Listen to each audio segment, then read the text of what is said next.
Depuis 2017, une procédure de contrôle fiscal à distance, dénommée examen de comptabilité, peut être mise en œuvre par l'administration. Présentation de cette procédure sous forme de questions-réponses.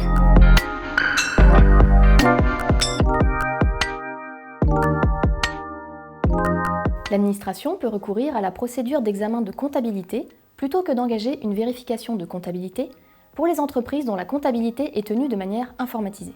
L'administration pourra ainsi mettre en œuvre cette procédure lorsqu'elle considère que les enjeux et la typologie d'une telle entreprise ne nécessitent pas de procéder à des investigations sur place.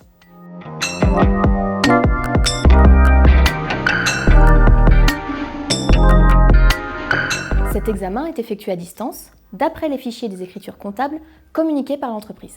L'engagement de l'examen doit être précédé d'une information de l'entreprise au moyen d'un avis précisant la période concernée, la faculté qui lui est ouverte de se faire assister par un conseil, ainsi que de la disponibilité en ligne de la charte du contribuable vérifié dont le contenu est opposable.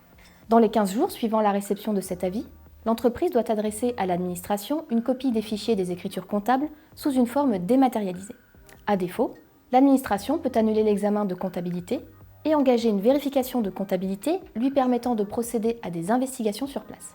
L'administration peut effectuer des tris, classements et tout calcul permettant de vérifier la concordance entre la copie des fichiers des écritures comptables et les déclarations de l'entreprise. Elle peut également effectuer des traitements informatiques sur les fichiers autres que les FEC transmis par l'entreprise. Au plus tard, 6 mois après la réception de la copie des fichiers des écritures comptables, l'administration doit envoyer à l'entreprise une proposition de rectification ou doit l'informer de l'absence de rectification.